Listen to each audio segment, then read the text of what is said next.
1905, the schooner Atlantic won a race across the North Atlantic Ocean to set a record that stood for 92 years.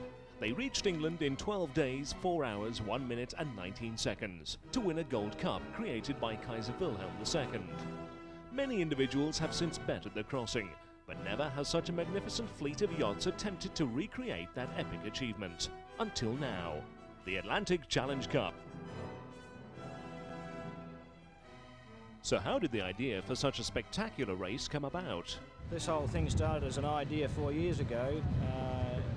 After we retired from our last event, we called the New York Yacht Club and told them that the weather conditions were such that we needed to retire, which they accepted graciously, but also received the idea of starting a race at some time in the future to do it again. And so that's really where the idea came from. It was to get boats involved to make an event of it rather than just one boat trying to break the record. Addicks is the largest yacht in the race at 183 feet and will be racing against Adela in the Spirit of Tradition class. There's a striking resemblance between this boat and Atlantic in that they're both, or Atlantic's gone now of course, but they were both the same size, same sail plan, same sail area, etc. That's why this whole Atlantic Challenge thing is a personal thing to us. You know, the opportunity to try and beat Atlantic's record means something to this vessel because she's probably the most worthy opponent available these days to challenge that record. There are 15 competitors taking part, including modern-day contemporary yachts like Soraya with its luxurious stateroom, and also classic yachts like the replica of the Old America. But how will they fare on a 3,000-mile route across the North Atlantic? Starting in New York and finishing off the old Lizard Lighthouse in Cornwall, can these yachts better Atlantic's old record? That's the $64,000 question, isn't it? I think it's going to be a real hard push and a lot of luck to break the record. It's attainable by just about every boat here if we get the weather all the way through. The record is achievable under the right conditions, so anything can happen. And I think there's a very good chance of more than one of the boats in this fleet beating the time. But it will depend on the weather. We're confident we're going to do it. Actually, everybody on the boat is confident we're going to do it. If we get the right weather conditions, and the right weather conditions are continuous, strong westerlies, then there's every reason why everybody will not be going for the record. But it's in the lap of the gods. After years of preparation, there is an air of excitement and anticipation as last-minute provisions are stowed aboard for the 2 weeks at sea. Now it's all down to the weather and race tactics. How will the skippers perform, and how will Addicks hold off Adela's challenge?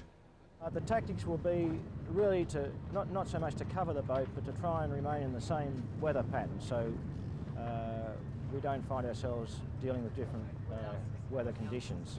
So they're going to be a light air race, a heavy air race, a mixture of both. For us, we'd obviously prefer sort of like a medium wind speed all the way across. And as far as tactics go, well, it's to go as fast as we possibly can and be there first. Ocean racing is not about straight lines. It's about taking advantage of weather patterns. And not many people fully comprehend that. And it's a thing you're watching the whole time. Every day you're looking at it. Every time there's a new weather fax in, you're examining it, seeing what's going to come up, and adjusting your course accordingly. The biggest factor right now is where Point Alpha is going to be set by the race committee, which is as far north as they'll allow us because of the ice.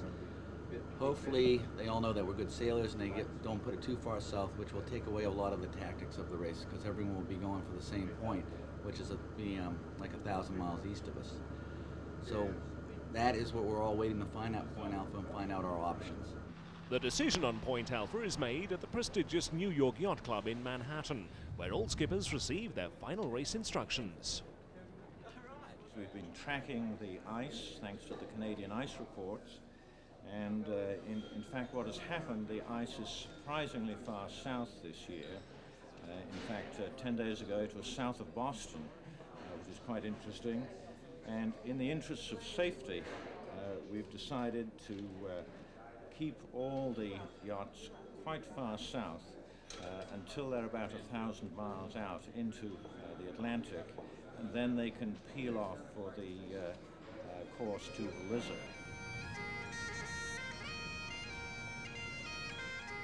Early next morning, the fleet finally leaves the harbour for the start of their passage, with bon voyages to be said, with hopes, dreams and enthusiasm for this great adventure that lies ahead of them. prayers for a speedy and safe journey to England go with their final farewells as these super yachts cast off their moorings. In the 92 years since Atlantic's remarkable crossing, no other passage has captured the imagination of the sailing fraternity quite like this. They are about to participate in another chapter of this historic ocean race as they prepare to glide out into the Hudson River to grace downtown Manhattan's skyline for a spectacular parade of sail.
Now the crews turn to the serious business of timing the start, as the three different racing divisions prepare themselves for the warning signals.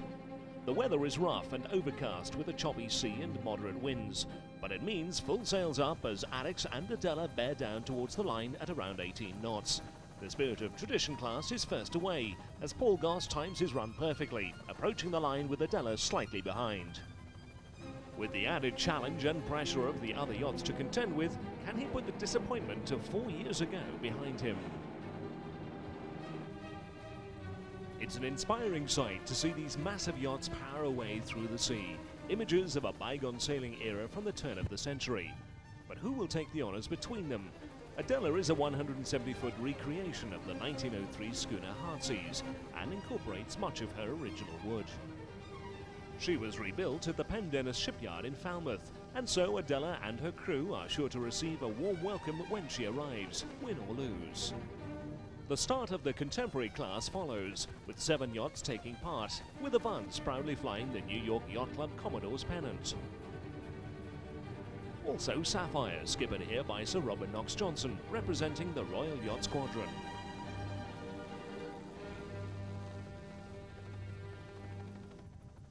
The start of the Classic division is another memorable sight, with some of these restored originals dating back as far as 1914. Sumerun dates back to the First World War, a 94-foot ketch who sailed out to see Addicks' start 4 years earlier.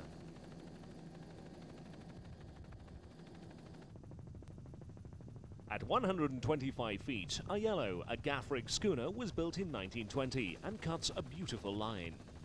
But Mariette is perhaps one of the most breathtaking yachts taking part. At 135 feet, built in 1915, she's a magnificent sight under full sail. America is a replica of its famous namesake, the crew this time including an English Earl and Countess. After 3 days at sea, with moderate winds behind them, Adela has caught up with Addicks, who made a tremendous start, and they're now virtually neck and neck at the head of the fleet.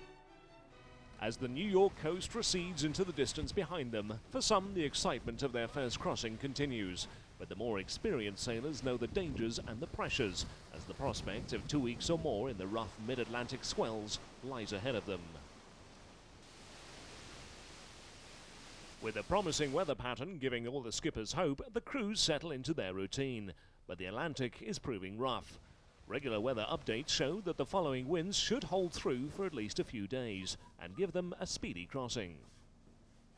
Meanwhile, over 2,500 miles away in Falmouth, one man is proving vital to every yacht's tactics, providing position updates every 6 hours. Each yacht is able to access his state-of-the-art satellite system, which is monitoring the movements of each of them throughout the race.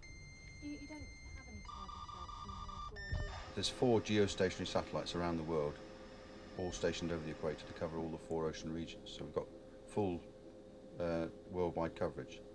Now we're using the West Atlantic satellite at the moment, and we're using Goonhilly Coast Earth Station in Cornwall as the ground station for those satellites. So I'm calling from my computer via a telephone line into Goonhilly Coast Station. From there it goes up over the satellite and down to the boats. The terminals on the boats receive that data message and they all respond back up to the satellite again and down to the coast station. Join us for part 2 of the Atlantic Challenge Cup after the break. The Atlantic Challenge Cup is truly a historic race across the ocean, and the leading yachts in the Rolex fleet are inside their target date. But now a high-pressure system and shifting weather patterns mid-Atlantic demand constant sail changes, which are taking their toll. It's a tough time for the crew, and on Addicks the watch changes every 4 hours, day and night, as Paul Goss, the skipper, explains. Each watch has a watch captain. The watch usually checks in 5 minutes before they take over, and the watch that's been on at the time hands over. And in handing over, you hand over the information. You let the new watch skipper know what the course is, what the objectives are for the watch. They'll probably make their own interpretations of how to make the boat go faster. They might decide, well, it's getting a little bit soft now. These last guys had the Yankee on, we might want to change that out and go to the MPS. 10:45, 15 minutes to go. Thanks, Mike. Until I go wake up the next watch, eh?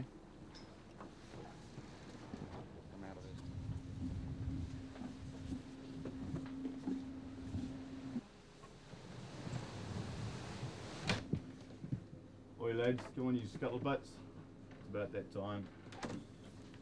More sail to put up again, eh?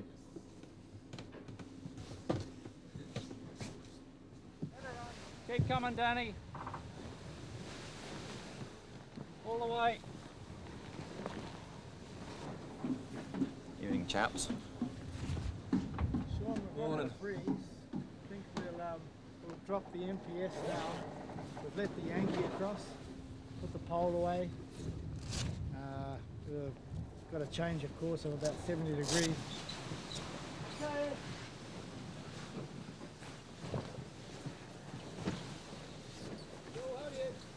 Yeah, we haven't got the clue yet. 11 o'clock.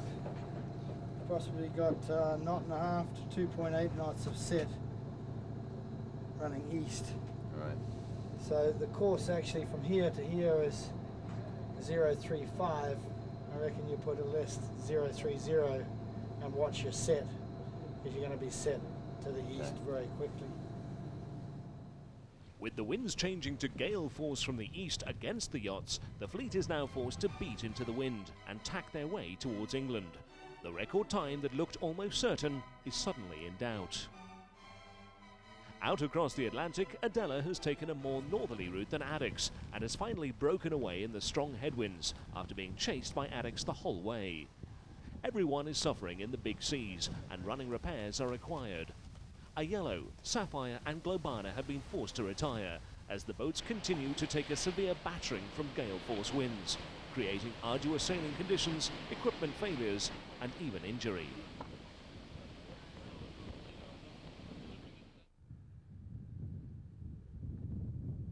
At Falmouth, the Coast Guard is monitoring the race closely, as here at the Marine Rescue Coordinating Centre, they're responsible for the safety of all shipping in the Atlantic.